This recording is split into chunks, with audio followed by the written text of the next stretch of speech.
This is a story of transformation between youth and manhood. A time when a young man must set sail on a voyage into the world. To gain his feathers, become a brave. To adorn arrows in his quest for knowledge and respect. This is a story of us, council estate kids, in nameless thousands without a voice, where there are no rules, only experience to gain. Scorned by many, understood by few. But as time goes by, we will always be there. Only the faces will change.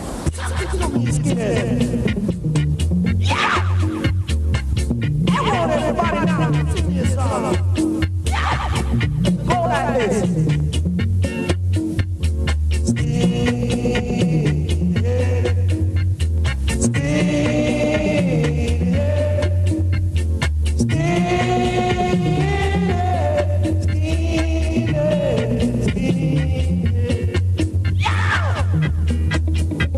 Skinhead to me is not like no movement.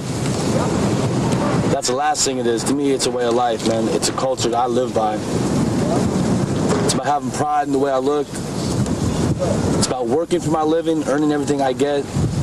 It's about going to reggae dances and having a good time, about enjoying the most multicultural culture in the world. Hey, watch out, there's some skinheads running around here.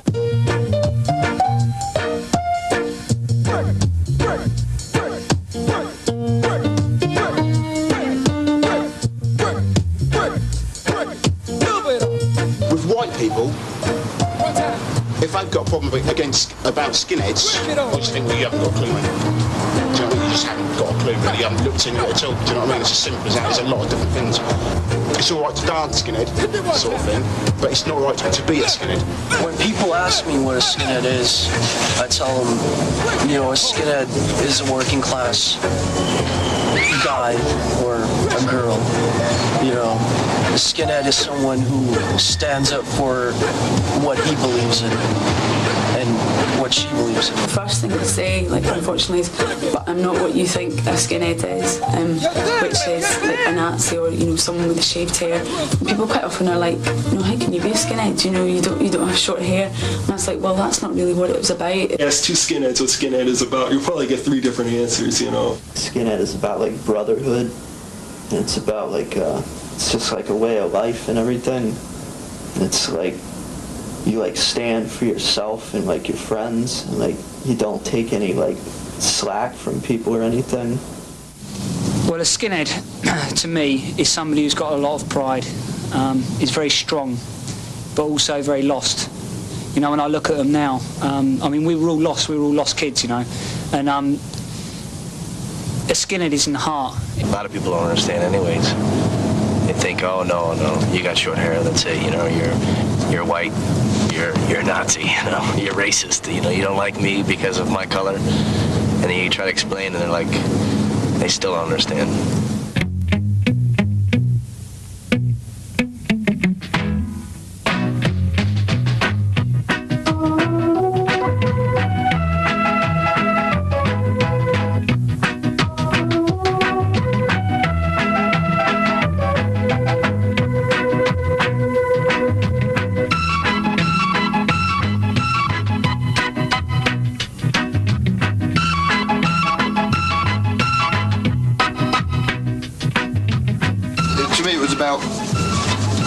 Pride in myself, you know, pride in the clothes, pride in the estate, proud of what we could be proud of, really, because at that age you need something to latch onto. It's a feeling more than anything else, because it's hard to actually walk about like this and knowing people hate you, but still feeling pride in what you are.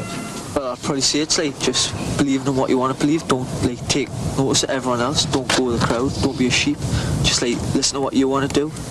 If it's like you want to say something, say it loud. Just hang around with your mates and that. I'd say a decent skinhead is someone that believes in himself, knows what he's looking for, knows what he wants, knows how to dress. Just someone that's well sussed, well clued up, knows what they're talking about. No mugs. An event seen from one point of view gives one impression. I find the media absolutely incredible because it is totally and utterly based on misinformation and lack of facts by people who have no understanding of the subject they're writing about. White working class males are an easy target. Seen from another point of view, it gives quite a different impression. It's that typical stereotype image of the muggy, bonehead, glue-sniffing, granny-mugging thug, you know what I mean? And it's just not like that. It's just complete myth. But it's only when you get the whole picture you can fully understand what's going on. There are skinheads out there, which they obviously are, who have taken heed from what they've read in the newspapers to become skinheads, and become skinheads for the wrong reasons, and maybe gone around causing trouble for no reason, then the blame of that lies at the door of the media, because it's a monster they've created. I think really the media is probably the biggest enemy that the skinhead cult has ever seen. Every racist attack, every time the word skinhead comes up, and skinhead is used as a synonym for Nazi, whether it is a skinhead or not, whether it is a hooligan or whatever, even hippie, no matter what he looks like, skinhead is the word for it. Everybody thinks we're bad and we're whatever. We're evil and we're the last scum. Aren't we? Yeah. There's never going to be a bunch of foot hooligans get together and take it to court. There's never going to be, you know, we're lower than Bengalis, really. Oh wait, I know what you're talking about. Skinhead girls and skinhead guys. They have those bald heads and they wear the big boots, right? Right? And the way that you can recognize them out of a crowd is that they're burning a cross on your front lawn. They can think I'm a hooligan, they can think I'm a thug. I don't care, they can think what they like, it don't affect me, do you know what I mean? But the thought of somebody thinking that I'm a racist, that upsets me. I'm a skinhead. I ain't no Nazi. Y'all explain it to me now. I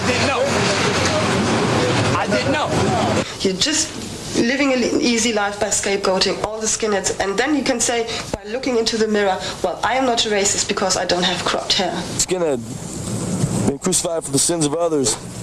It's sort of like a misinterpretation, you know, breaking the stereotype, you know, being crucified because people think of you as a certain way, breaking that stereotype and proudly holding the banner skins. I've read articles on skinheads in magazines and things like that, and they always say even the ones that aren't racist are, you know, that hoodlums that'll rob you, you know, eat your babies, shit like that.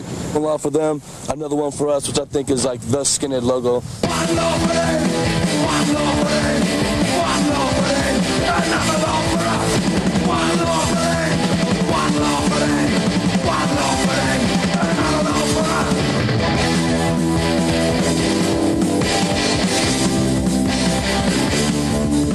No fun, no one, no job, no use. What else is you? There's an excuse. Friends fighting, friends living, niggas shooting. One law for them. Everybody knows the media is controlled and run by middle-class people who've never lived in the environment that I grew up in, and how skinheads grew up. They've got no perception at all of how we are because they don't know us. How can you go to a public school and then go to a university and live in middle-class greenbelt land around London and work for the BBC and then tell us how we're meant to live? They get their hair cropped, buy the uniform, and they're in. Narrow clip-on braces worn to be seen, but perhaps they're best known for their big boots, sometimes fitted with steel toe caps, which are not just for protection. People say, oh, I can't understand it, you know, why they do all this. Well, people saying that, and these are top people, politicians or whatever, saying, oh, I can't understand it. Well, that's just ignorance, you know. If you don't understand something, then you're ignorant of it, you're uneducated on it. There's a lot of hippies lost in the media at the moment who still carry a sore point for skinheads, and that's why it reflects in the way it does in the media. Bollocks to the media, really. Get up in the morning, slaving for bread, sir, so that every mouth can be fed. Oh, me Israelite. And my kids I can basically remember it was mid-60s I started to see them, probably about 66 time they started to sort of evolve, but by sort of 68, 69 it was rampant. Shut them I'ma tear up choices ago. I don't want to end up like Bonnie and Clyde. Oh, Israelite. After a storm, there must be a calm. If you catch me in the palm, you sound your alarm.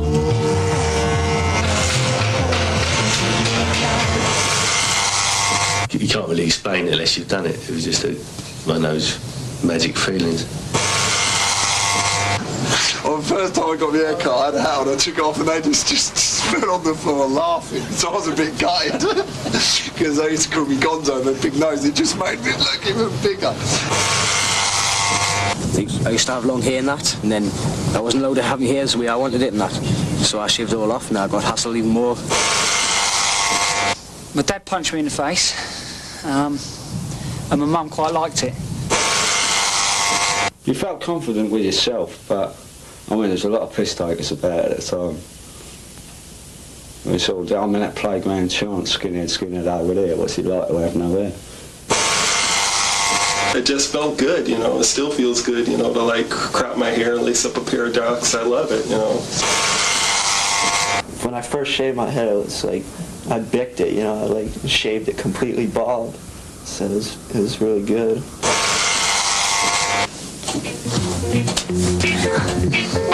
We're having a party. I hope you are hearty. Yeah, we're having a party. I hope you are hearty. Sing it to me, children. Rum ba ba doo bam bam bam ba doo. Rum ba ba doo bam bam. Intensify. Rum ba ba doo bam bam bam ba doo. Rum ba. The original Skinheads evolved out of the mods. The clothes, you know, with the stay press, the brogues, the suits. We're always, you know, in the evening smartly dressed. In the daytime it was jeans, braces, boots. It goes from the sublime to the ridiculous, basically the style. I feel like 10 buttons on your suit. It's like very smart to the extremes of being snobbish. The style was important enough for me to look like a skinhead. You could tell I was a skinhead, but I wasn't. My brother and his friend were like prima donnas, really. They were like immaculately dressed and very elitist, very, very snobbish. A lot of snobbery in the skinhead cult, a lot of snobbery. The only thing really that would distinguish in the old days the look of a skinhead to the look of any smart bloke was the length of his trousers. Skinheads always wore them about 3 or 4 inches shorter than everyone else to show off their white socks. There's a pair of flares laid out in front of me and a pair of Dr. Martens, and for some reason the Dr. Martens appeal to me more than a pair of flares. When I got to my mum with my Dr. Martens on the first time, she freaked out a bit. She thought, what the hell have you got on your feet? Our parents actually don't like it so very much because they think, well, our religion is we're Jewish, and they think that don't fit together, doesn't fit together. And seeing us walking around with our boots and whatever, our mother gets eyes like that. And it's like gay people wear skinhead clothing. All right, and I've got nothing against gay people, but they're not skinheads, and they never will be skinheads because it's not about wearing big boots and shaving your hair.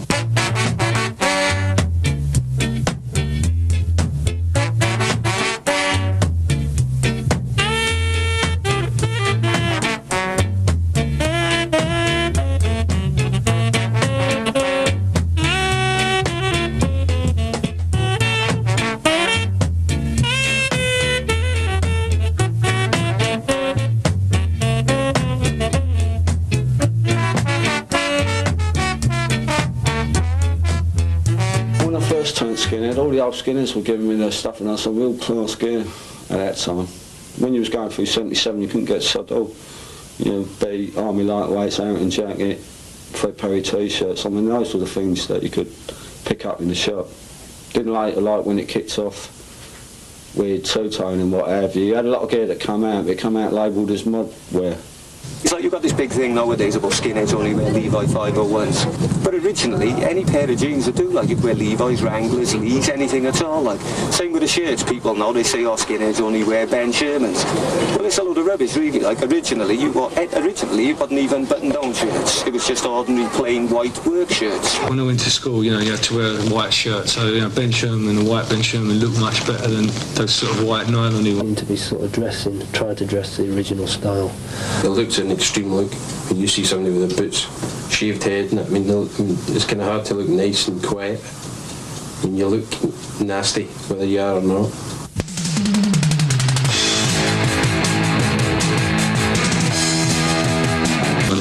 As the 80s went on, going to scooter rallies and that, and you get lots more skinheads there. A lot more of them seem to be, dressed into the original style, which was really good. It seemed to come back in quite a big way. Even the punk skins, your National Front lot, they.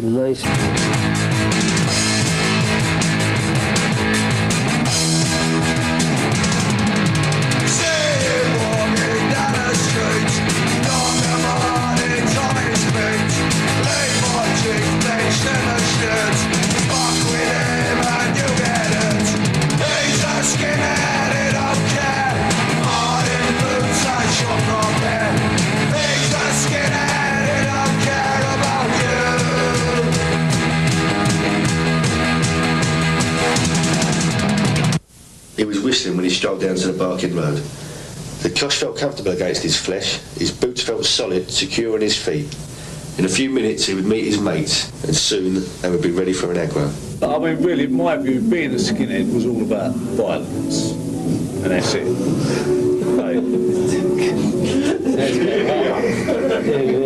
Whether it was baggies, blacks, football supporters, whatever, violence. The way of being a skinhead is that if I have a problem with you, I would do it in a way that I feel necessary for me to do, which is normally violence. If I don't like you and you say something to me that offends me, I'll kick your head in.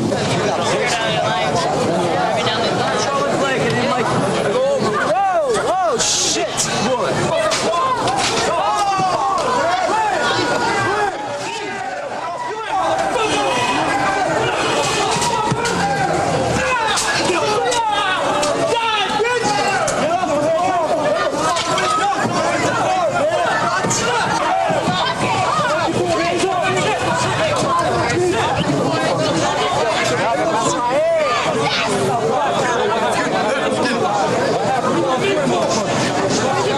Hammers over my head, iron bars over my head, I've been stabbed up, nose busted, steel pins in my hand, been shot at twice. I've been shot. I got shot in like Seattle over a skinhead fight, I've been stabbed. I got stabbed in LA in my face by another skinhead from a gang called Lemonheads, who are now Urban Boot Boys, whatever, right?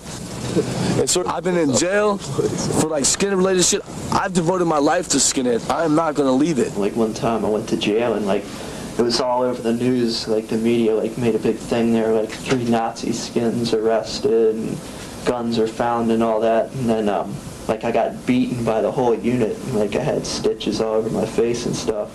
So it's they obviously wanted me to get attacked, they put me in a unit with 15 blacks, and left my cell door unlocked, so. I'm a little bit extreme though. I think violence is quite fun sometimes. It gives you adrenaline and stuff. But people don't like getting hurt. Skinheads, blacks, Asians, people don't like getting hurt or getting grief. So we had a good rapport between all the different sections of town. But when it did go off, it went off in a big way. Usually wankers in pubs, pissed geezers, And that's what it was, pissed white men. The blacks had a lot of respect. We had a lot of respect for the Seven because we were exactly the same. People, exactly the same. Young lions. So if someone's fronting you face to face and taking a piss, do you know what I mean? You got to deal with it, But if someone's having a little, you can walk away from it. A big man will walk away from a fight if he can. You got a motherfucking problem? You want some fucking knots on your fucking head? Just film, motherfuckers, because you don't know what the fuck you're dealing with over here, boy. It's part of any teenager growing up, part of anyone growing up. It happens everywhere. You can't escape it. It's part of life, isn't it? I'll kick every one of your fucking ass. Whatever. always get hassled though. It just comes to us really.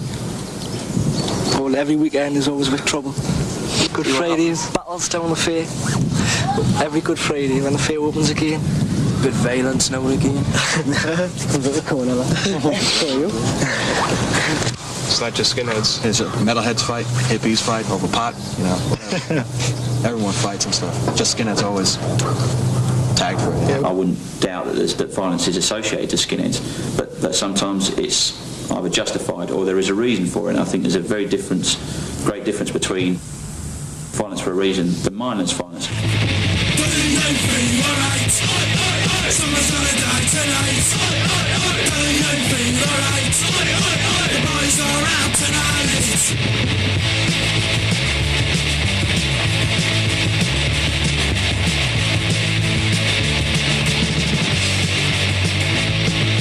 If the right wing or even the left wing decide that they're creating violence for a target and for a reason, then that's got to be a lot better than just hitting out at anybody for no reason at all.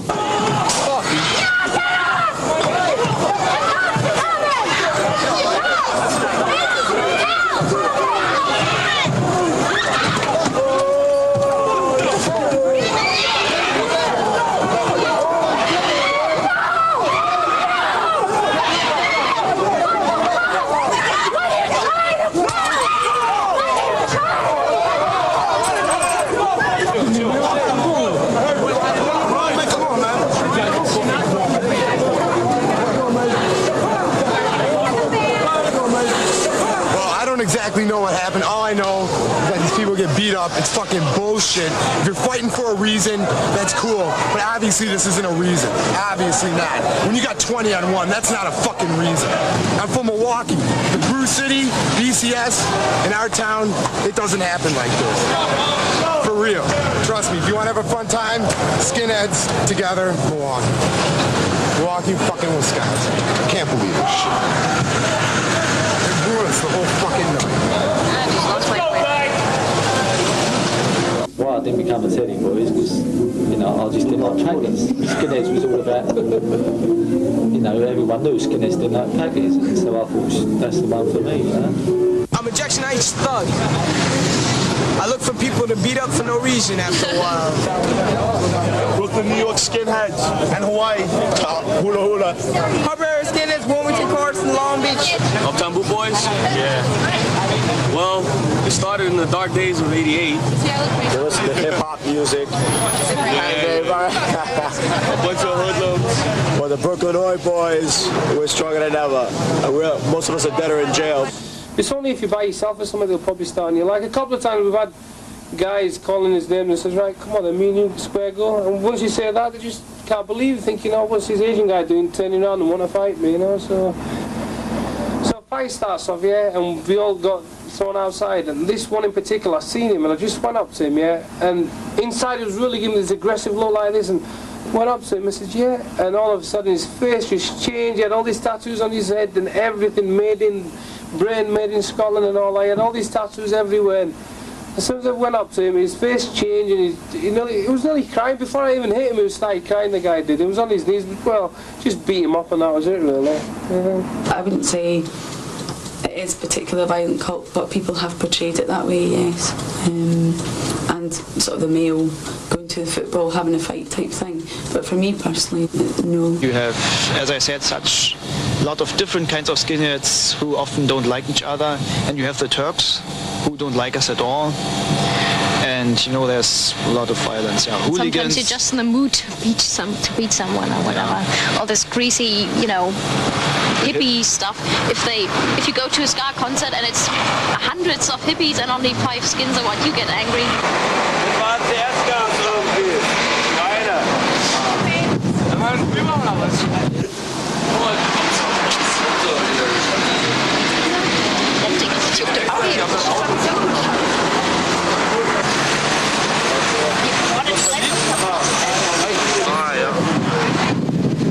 Hast du mitgekriegt? Die Arschlöcher haben CS-Gas aus der Wanne raus. Echt? Ja. Hier, willst du was abhaben? Nee, es geht schon. Jetzt sind so viele scheiß Kanaka, das ist ja nicht. Brauchst du noch Wasser? Deswegen. Das ist der Zweite. Wer hat noch was abhaben? Nee, mach nicht. Wasser schadet doch. Ich hab das oft noch mitgekriegt. Jetzt sag mal eins. have is unified power all over.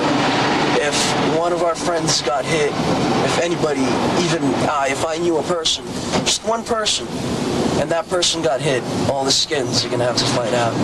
At first it was just a mob who went to school together and hung out and sniffed glue and drunk beer and that sort of stuff. But as we grew older, that gang became a lot more violent and a lot more aggressive.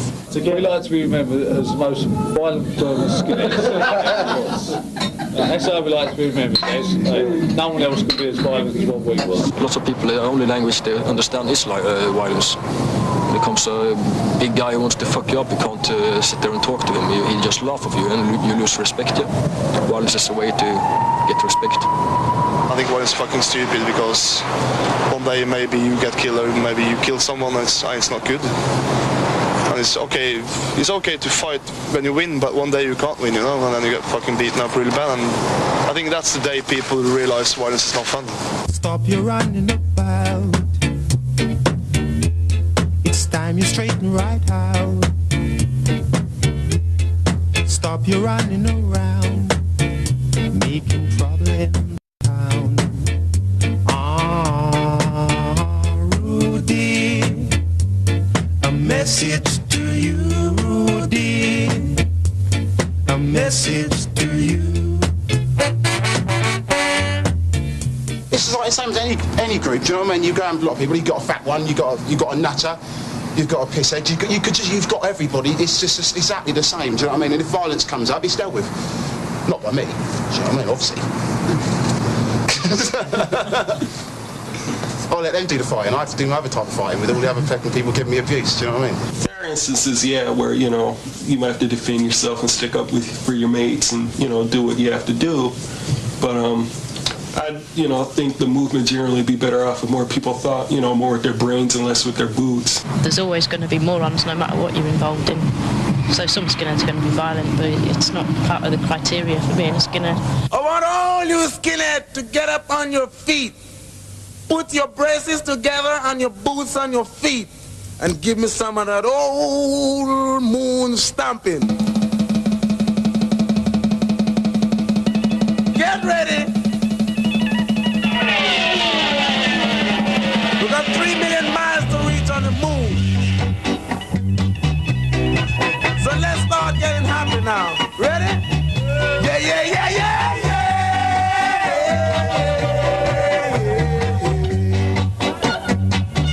Yeah, yeah, yeah, yeah, yeah. All right. Now. Yeah, yeah, yeah, yeah, yeah. Skinhead was born out of a mixture of working class cultures, basically being the British working class culture, which was like your working class mods, sort of evolved into skinheads around 68, 69. And they picked up on the Jamaican music they'd been listening to in blues parties and things, and took it on as their own. And like as a mark of respect, reggae musicians started saying thank you by recording Skinhead Moonstomp, Skinhead Girl records like that. So reggae music and skinhead grew together. And with regards to like sort of skinhead reggae and the rocksteady, it's hard to describe, but it's a really good feeling. If you hear a good song, you're like, oh, that's brilliant, and you really sort of get into the rhythm and you want to get up and dance or do whatever. But it's something that really affects you. That's the sort of music I like, and that's why I like it, because it really sort of touches your soul. It's always been that music for me. I suppose I've just grown up as a white West Indian. I think the song that really typifies being a skinhead has got to be Symond Skinhead Moonstomp. I think it came out 1969, 1970. On that there was Skinhead Moonstomp, there was Skinhead Girl, there was Skinhead Jamboree. The whole album was dedicated to skinheads. The front cover was for skinheads, and for a group of Jamaican musicians who actively taught the skinhead cult, really emphasised the mixture of British and Jamaican cultures that had come together to make skinhead what it was. Like every skinhead firm had a few Caribs in, a few sort of Jamaican guys. All used to go to the same club. There was never any problem. When the skinhead walks down the street, every chick hog skips the beat. When the skinhead walks down the street, every chick hog skips the beat. Skinhead, skinhead, skinhead, skinhead. ask them, is there any skinheads in the audience? And they would say, yeah, quite a lot, and it makes me happy. When I see them, I know what I'm going to expect. I know. You get what I mean? So I do like skinheads coming to my shows. When a skinhead walks down the street, every chick heart, people be skinhead. Skinhead. Skinhead. Skinhead. The chick that said that they're looking cute in the braces and the baba boot. The chick that said that they're looking cute in the braces and the baba boot. Skinhead. Skinhead. Skinhead. True skinheads, you know, they're into reggae music. They like Oi and stuff like that as well. You know, that's like homegrown music for skinheads, which we didn't have the first time round. No doubt if there would have been Oi bands in '69, we'd have all been into stuff like that, you know what I mean? Oi is about having a laugh, having a say. Oi is a Cockney expression. Oi! This is what we think of you. Oi, chosen few. This is what we think of you.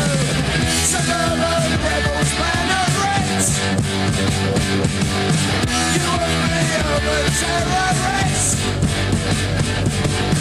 You don't scare us with your badges and banners. You don't fuck all about every manners. We were like a punk generation. You know, we were angry and we wanted to, you know, we got together and we thought, fuck the world. Do you know what I mean? And that's really what it was all about.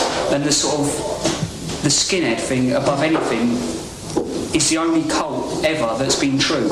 Well, our music's just got a point, like a strong point about life for kids and all that. It's about kids on the street, so why shouldn't they listen to it?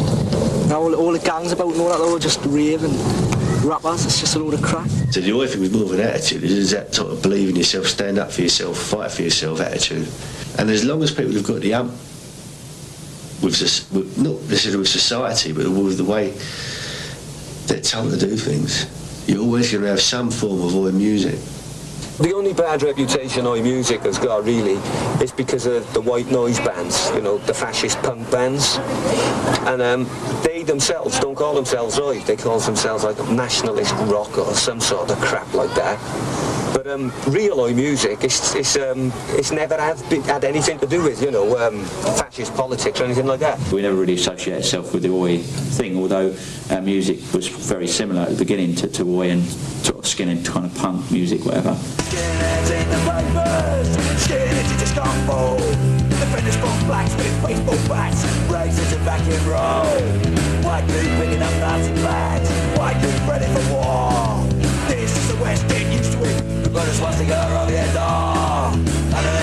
Everything other than white pride is allowed to be pushed through, and even if you got, you know, you're allowed to have a cop killer on your television program saying, yeah, buy my records, I'm a big black murderer, but you can't have somebody sitting on the television saying, these are my records, I sing about white pride, it's about pride in my race, I don't hate anybody because of their colour of skin, I'm just very proud of the colour of the skin that I've got. Under the guards, one step over the red line. London basically was an organisation started because they wanted to break away from the White Noise Club, which was controlled by the National Front. Although the bands involved, I would say, were definitely right-wing and along those lines, they were seeing that the National Front were taking advantage of the bands and not paying anybody and basically ripping everybody off. And although we wanted to keep the politics the same, most people in the bands and you know, organisers in that kind of field felt it important to run an independent thing, totally independent of any political group, so we could bring in anybody basically who believed in the survival of the white race.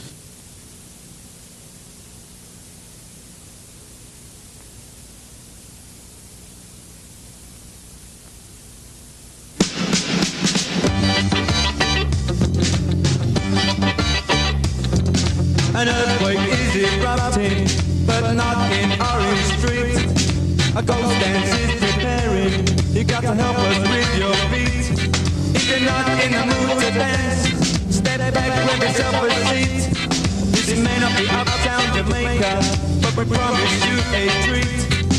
Bust up on me over with your bogus dance, shuffle me off my feet. When Skinheads developed second time round, you know, the National Front started infiltrating because basically they just wanted stormtroopers, do you know what I mean? So they thought, who's the best people to fight our fight for us? So they thought, we know, working class youth who we can mould and what have you.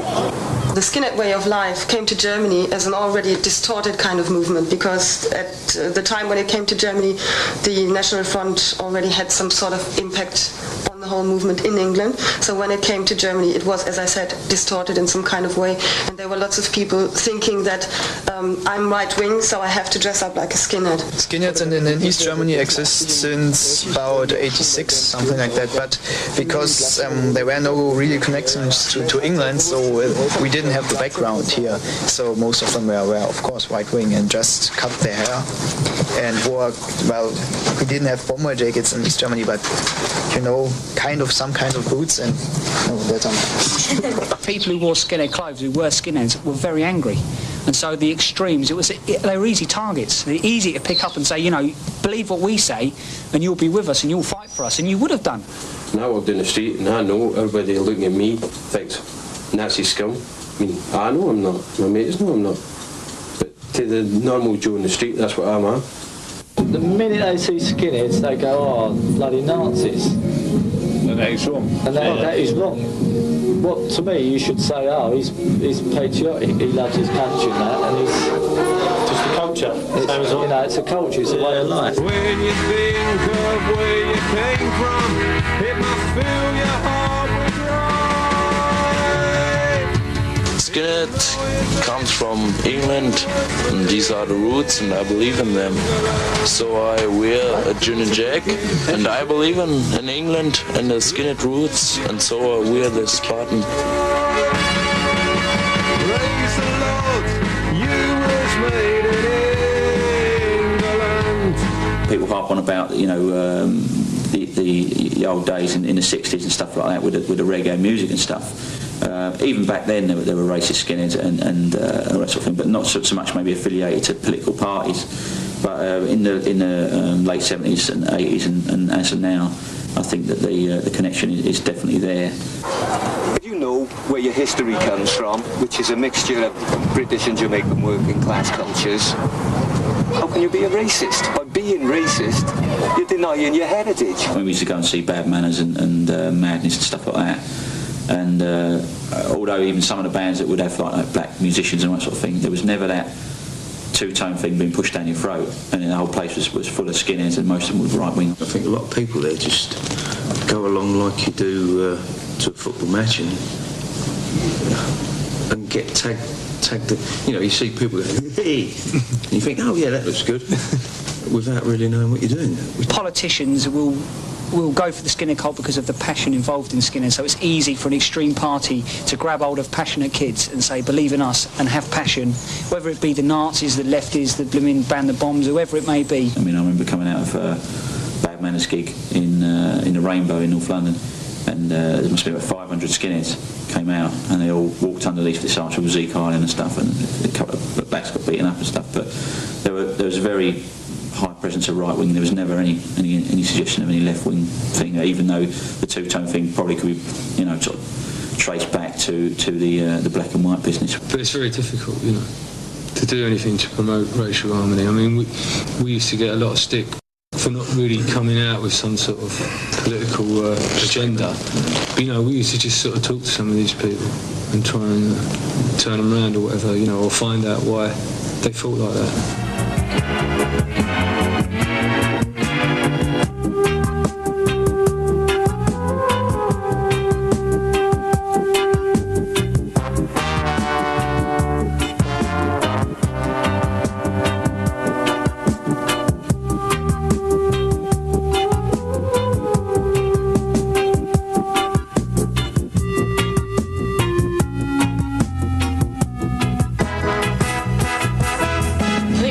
Is what's done most of the damage to the skinhead cult over the years.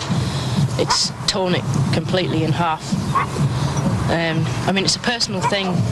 I mean, I've got my own politics, but they're not to do with me being a skinhead, they're to do with me being a person.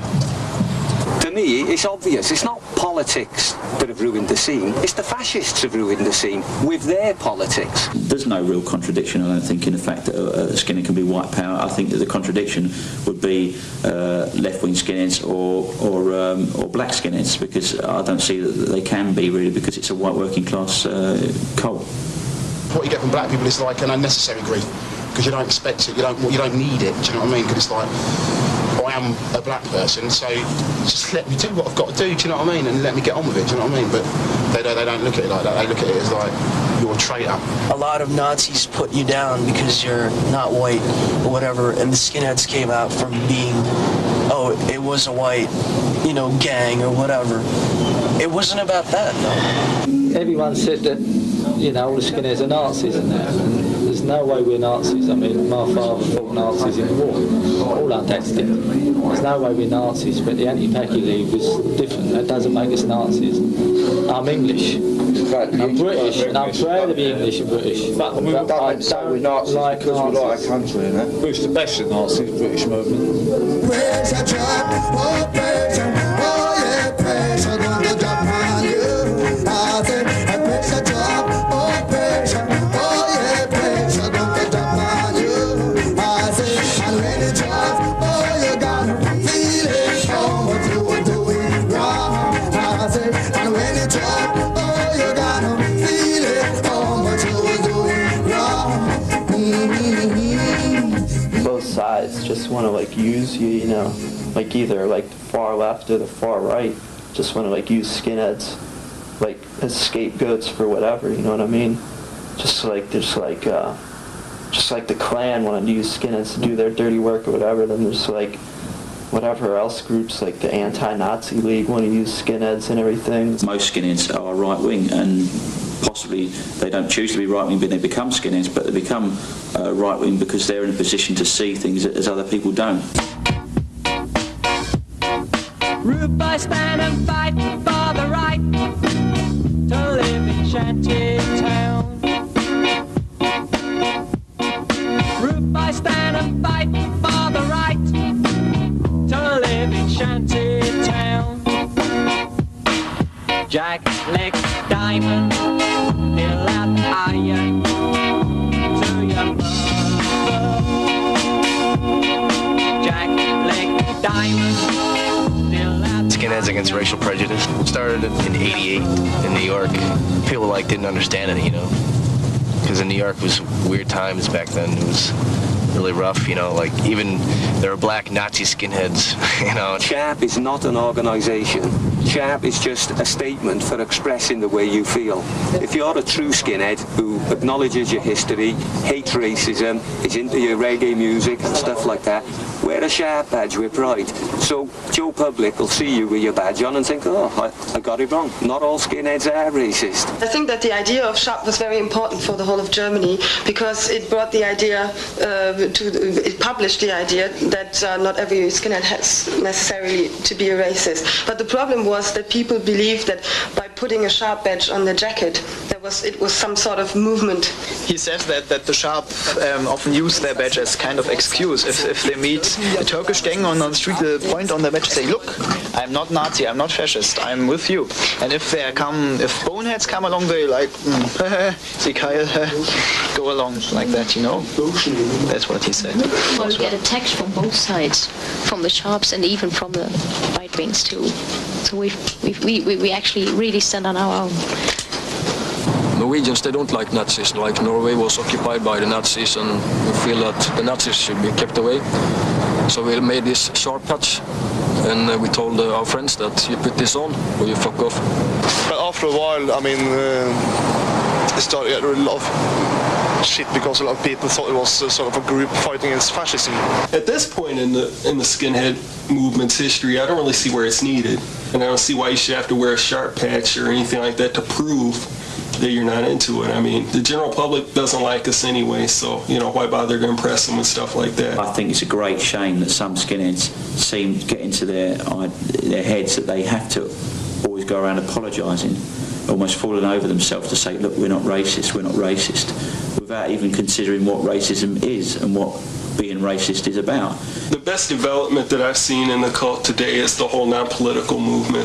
The fact that skinheads are like dropping politics generally, you know, like no racist element, no sharp, that skinheads are just interested in being skinheads, and I see that aspect really growing, and I think that's one of the best things about it. And if that'll continue to grow, maybe we can get things back to the way they were in 1969.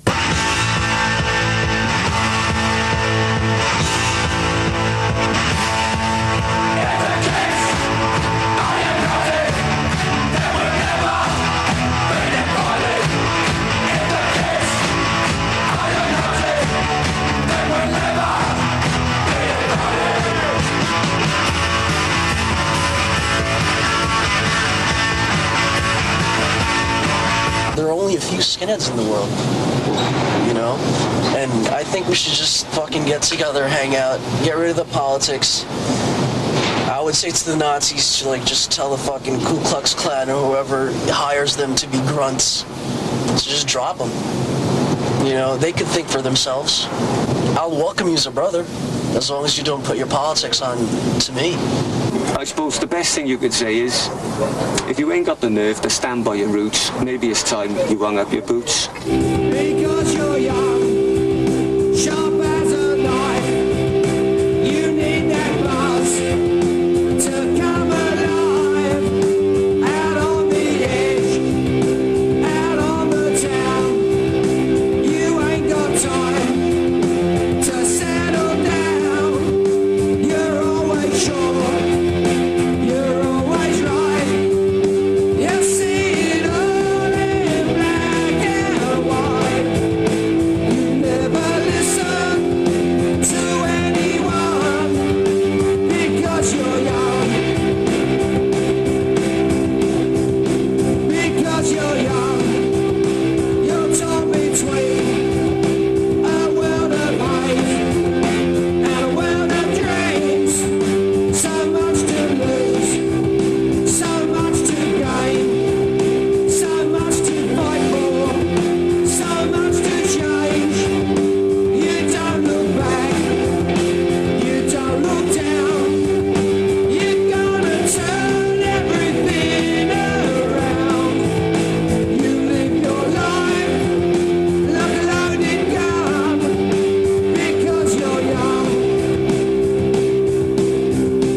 Make something better out of their environment and out of themselves, even if it's for a couple of years and they go off to drink beer and just become a fat slob. It doesn't matter. Then 2 years they believed in themselves. I gotta have money to raise a family and support some kids and to have a wife and to have a life.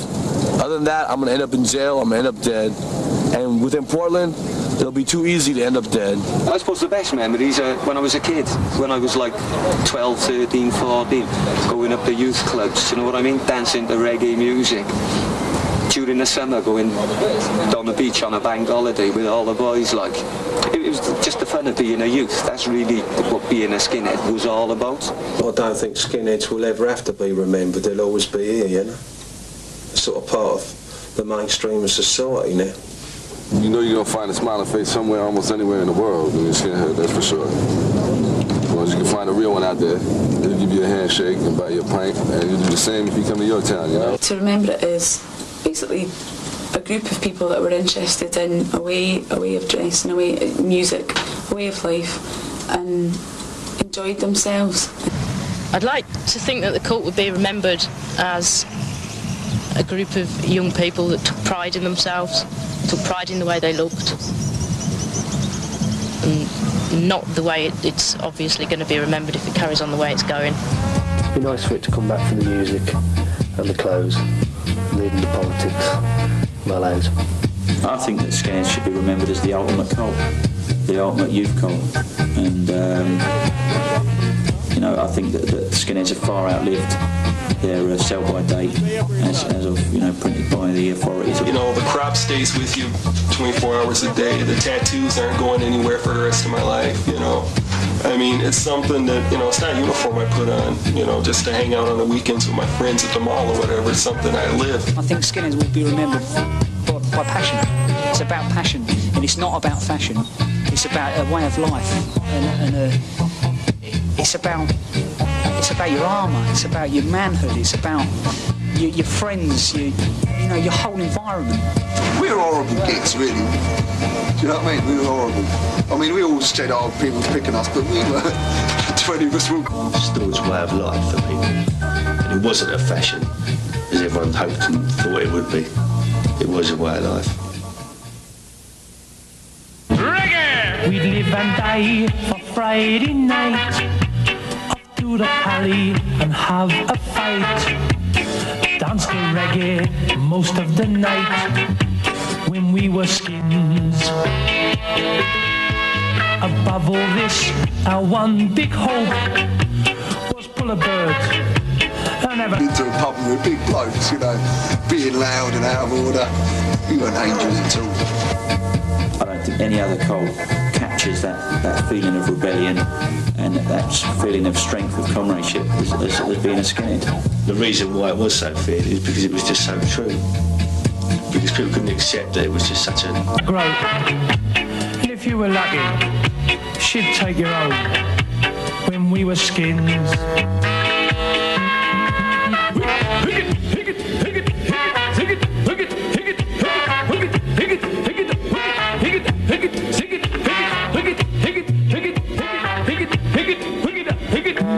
Higgit,